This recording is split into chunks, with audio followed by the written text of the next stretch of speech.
1. Full English breakfast. There are hangover cures, and then there's the full English, a meal so unnecessarily heavy it feels less like breakfast and more like a culinary challenge set by a regional pub landlord named Dave. You don't eat a full English, you commit to it. You sit down, accept your fate, and prepare your body for a solid hour of salt, grease, and self-reflection. It's the only breakfast where you finish and think, right, time for a nap. Now, let's break it down. The classic full English includes bacon, sausages, fried or scrambled eggs, grilled tomatoes, mushrooms, hash browns, baked beans, toast or fried bread, and, depending on how northern you're feeling, black pudding. Yes, black pudding. Which, in case you don't know, is a polite British way of saying spiced pig's blood in edible frisbee form. Tastes great, don't think about it. The full English is not about balance. It's not about light options. This is culinary overkill, born from a time when Brits actually burned calories in coal mines, not on TikTok in oversized hoodies. It's the breakfast version of a medieval banquet, minus the jousting. Historically, it dates back to the early 1800s, a proper Edwardian flex. Originally, the kind of thing only posh country houses served before fox hunting. Now, it's available for $4.99 at a Wetherspoons and comes with a side of regret and sticky cutlery. And don't get it twisted, every element has regional debate potential. Fried bread versus toast? Beans touching the eggs? Should mushrooms even be there? Tomatoes grilled or just raw and confused? One wrong move and you're at war with half the comment section. Also, portion control? Never heard of it. A full English isn't full unless your plate looks like it was stacked by a dinner lady with unresolved issues. It's the only breakfast where you feel judged if you're not sweating halfway through. And yet, we love it. We crave it. It's comfort food disguised as a morning routine. It's the reason cafes with names like Debbie's Caf or Tony's Fry-Up Palace will never go out of business. You walk in, sit down, order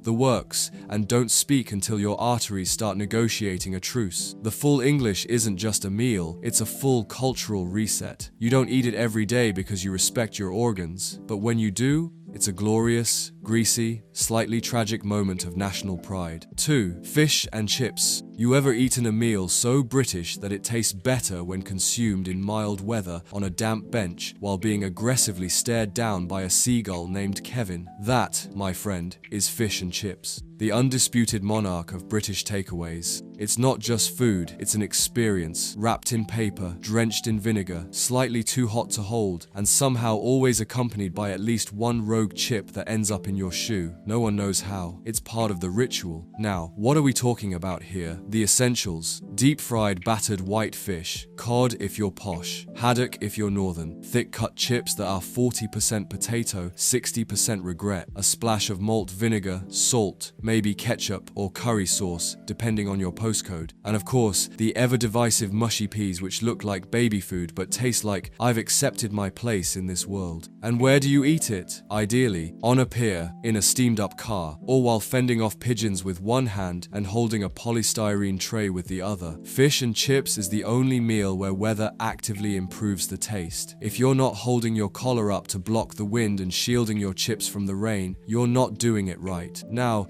let's address the portion sizes. They're enormous. You ask for a small chips and get handed a potato-based body bag that could feed 4 people and still have leftovers. But we power through. Why? Because this is Britain and we finish our chips even if it destroys us. Historically, fish and chips rose to popularity during the 19th century. It was affordable, filling, and perfect for factory workers and dockers. Now it's mostly eaten by tourists, dads in cargo shorts, and Brits pretending they're on holiday even though they're just in Scarborough for the afternoon. Also, let's talk chippies, sacred local landmarks that somehow survive on just chips, kebabs, and sheer northern willpower. No one actually knows how the oil in a proper chip shop fryer works. It's probably been in there since Thatcher resigned, but it gives those chips the flavor of generational trauma and deliciousness. Fish and chips isn't fancy, it's not health conscious, but it is comforting. It's British nostalgia in edible form, a deep-fried reminder that sometimes the simplest things are the best, as long as they're served in a box, drowning in salt, and slightly soggy by the time you get home. 3. Steak and kidney pie. There are few things more British than putting meat inside pastry and calling it a national dish. And leading the charge in this flaky, gravy-filled movement is none other than the mighty steak and kidney pie, or as I like to call it, delicious. But don't ask questions. Let's start with the obvious. Steak? Great. Kidney? Bold move. It's the only dish on this list where you're never 100% sure what part of the animal you're eating, and yet somehow we love it. Probably because the whole thing is hidden under a comforting layer of golden pastry, like a warm meat secret you're emotionally committed to ignoring. The proper version is thick, hearty, served with mash and drowning in gravy that looks like it could seal concrete. The kind of meal you eat when it's cold, wet, and you've lost all sense of optimism. And let's be honest, no one orders this out of curiosity. You order steak and kidney pie when you've given up trying to be adventurous and just want a hug in meal form. It's the culinary equivalent of wearing a massive fleece and watching ITV dramas with your nan.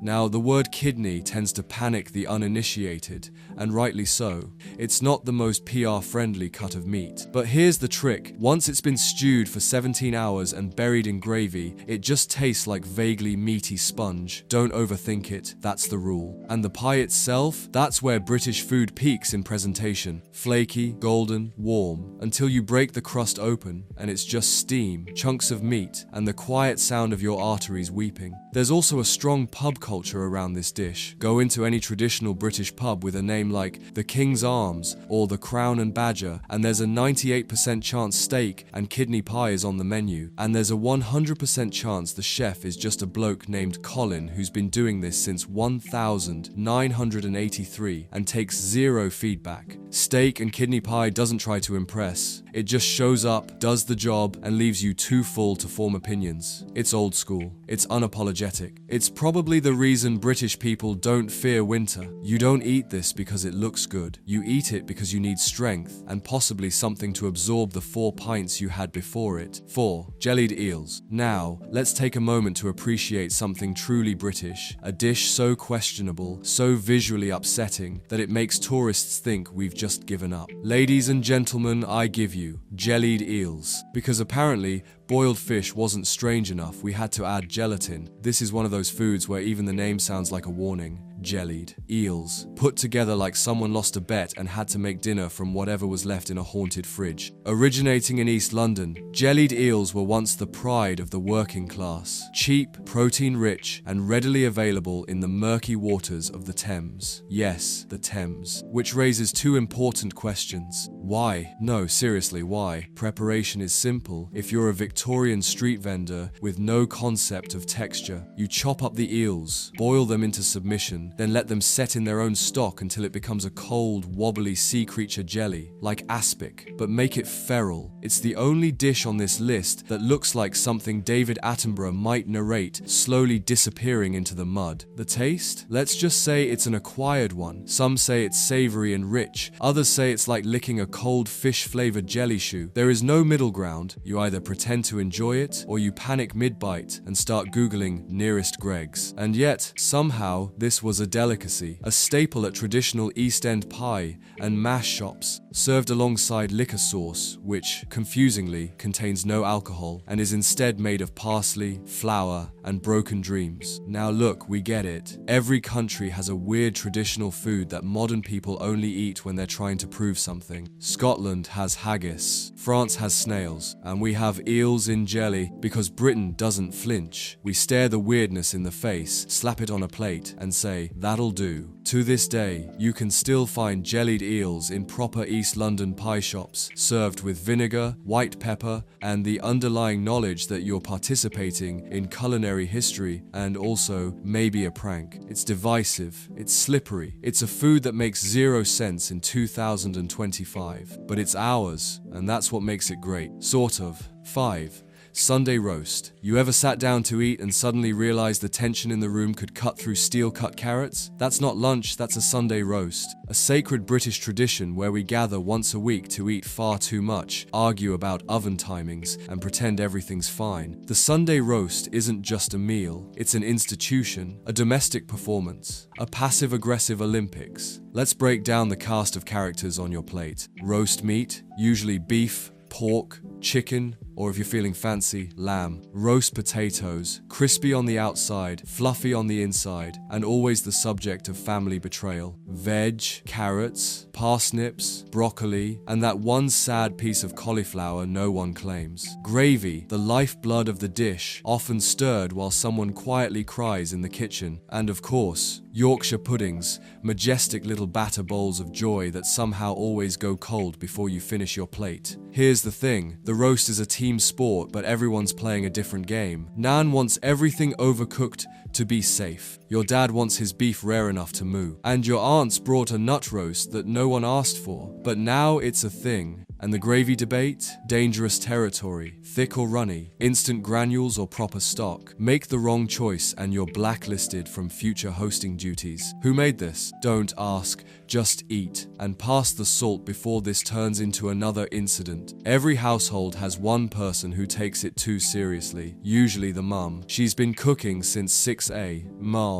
hasn't sat down once and is now hovering near the table like a roast dinner referee. One wrong comment about the potatoes, and you're getting passive-aggressively handed the washing up. And let's not forget the timing chaos. The chicken's done, the potatoes aren't ready. Where's the stuffing? Someone turn off songs of praise, the gravy's boiling over. Somehow, it always comes together, just barely, and you sit down at 3:47 p.m., starving, mildly resentful, but deeply committed. The best part? After all that effort, someone still asks, what's for pudding? Sunday roast isn't just food, it's therapy in denial. It's the British family experience served with a side of resentment and horseradish. And we'll keep doing it week after week because no matter how chaotic it gets, it still beats meal prepping. 6. Toad in the hole. You ever look at a dish and think, was this invented during a blackout? Welcome to Toad in the Hole, a meal that sounds like a joke, looks like an accident, and tastes like a warm hug wrapped in confusion. First things first, there are no toads involved. Never have been, probably never will be, unless you've bought it from a very questionable pub. So why the name? No one knows. The leading theory? Someone in the 18th century saw sausages poking out of batter and thought, that looks like an amphibian in distress. Let's feed it to the kids. So what is it? Sausages, baked into Yorkshire pudding batter, served with gravy, veg, and a total lack of nutritional concern. It's basically a Yorkshire pudding that got ambitious. A full main course that started life as a side dish and said, nah, I'm the main character now. The texture, beautiful. You get those puffy, golden, crispy edges, then the inside soft, slightly doughy, and soaked in meat juices. It's the only dish where a bit soggy in the middle is a compliment. And the sausages? Essential, but they must be proper British bangers. None of this fancy caramelized onion nonsense. We're talking basic, slightly beige sausages with no real origin story. You don't need artisan links in this dish, you need heft. Toad in the hole is the kind of meal that shouldn't work, but does. It's lazy, it's heavy, it's mildly chaotic, and yet it slaps. It's what you make when you've got 4 sausages, no plan, and 40 minutes to avoid ordering takeaway. Also, let's address the gravy situation. You don't drizzle gravy on this, you flood it. Toad in the hole without gravy is just puffed up sadness in a baking tray. You want your plate to look like a meat-based landslide. Now, traditionally, it was working class food, cheap ingredients, big portions, and maximum satisfaction. These days, it's turned into a weeknight comfort meal for people who tried meal prepping for 1 week and immediately gave up. Toad in the hole is warm. It's weird. It's one of those dishes you only eat at home because, let's be honest, no one's ordering this in a restaurant unless they're actively spiraling. But we love it because it's British, it's battered, and it's comforting in the way only something this ridiculous can be. 7. Sausage roll. If Britain had a flag made of food, it wouldn't be tea or fish and chips. It would be a lukewarm sausage roll, half eaten, clutched in one hand while the other desperately fumbles for napkins. This isn't just a snack. This is a way of life. Sausage rolls are the great equalizer eaten by builders on tea break, students at 3 a.m., bridesmaids in Wetherspoon's toilets, and toddlers in pushchairs who somehow always have one. Always. Now, what is a sausage roll, really? A tube of vaguely pork-like meat, wrapped in golden puff pastry, glazed with something shiny to make it look like it passed GCSE food tech, served at every family party, picnic, wake, christening, and, let's be honest, even job interviews if you bring your own. It's versatile, it's convenient, and it will 100% leave crumbs in your lap and and regrets in your soul. The beauty of the sausage roll is that it transcends class. You've got your fifth tip Greg's classic, greasy, perfect, and slightly too hot in the middle, and then you've got the artisan ones that come in a cardboard sleeve and cost £3.9, $5 because they're filled with fennel-spiced pork and hand-rolled pastry crafted by monks in Devon. Both are good, but only one can be devoured in 4 bites standing outside a train station while avoiding eye contact with pigeons.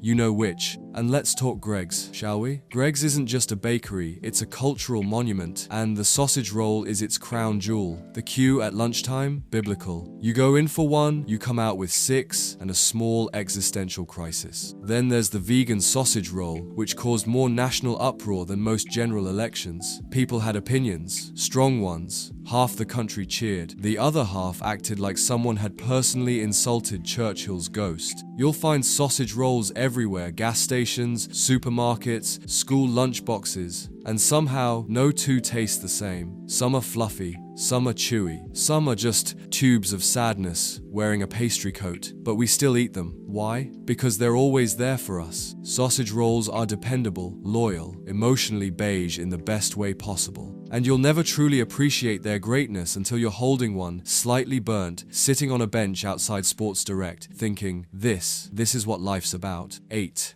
Beans on toast. There are gourmet meals, there are comfort meals, and then there's beans on toast, the most aggressively British food combination ever devised. It's not pretty, it's not fancy, but it is, without question, iconic. It's the dish that says, I've had a long day, I'm emotionally done, and I refuse to wash more than one pan. The recipe? Step 1. Toast bread. Step 2. Open tin of Heinz baked beans. Step 3. Heat beans. Step 4. Pour beans onto toast and immediately question your life choices. Optional. Add cheese if you're feeling reckless. Maybe a dash of Worcestershire sauce if you're posh. Either way, the result is the same. A plate of beige comfort that looks like it was made by a toddler, but tastes like a warm blanket. Let's not pretend this is a culinary masterpiece. It's literally sugar-coated beans on dry carbohydrates, but somehow it slaps. It always slaps. Whether you're hungover, skint, homesick, or just can't face another adult decision, beans on toast is there. Like a loyal mate who doesn't ask questions, and yes, it must be Heinz. No store-brand baked bean imposters, no organic cannellini tomato stew. If it's not bright orange, slightly sweet, and bubbling like nuclear lava, get it off the plate. The toast, however, is where things get personal. White bread? Classic. Wholemeal? You're lying to yourself. Granary? You hate texture and joy. Also, never cut the toast into triangles. What is this, a gastropub? No, let it soak, let it collapse, let it become the sloppy, glorious mess it was born to be. It's also the only food Brits will defend like a national treasure. Try mocking beans on toast in front of a Brit and you'll get a full TED talk on how it's simple, comforting, and deeply underrated. You'd think it was a national monument, not a 45p dinner from 2003. But that's the point. It is a monument to British practicality, emotional damage, and a refusal to overcomplicate things. In a world of avocado toast, chia pudding, and sourdough fermenting on Instagram, we just opened a tin. And sometimes, that's all you need. And there you have it, 8 traditional British dishes ranging from comfort food classics to culinary crimes we've all just agreed to accept. We've deep-fried, gravy-drowned, and bean-smothered our way through the national menu, and somehow we're still proud of it. If you survive this food tour without developing heartburn or existential dread, do your bit, like the video, subscribe for more deeply sarcastic breakdowns. Hit the bell like you're bashing the side of a broken microwave in a Wetherspoon's kitchen. And tell us in the comments, which dish are you weirdly obsessed with? Which one should be banished to the 1800s? Cheers for watching. Now go make yourself some beans on toast. You've earned it.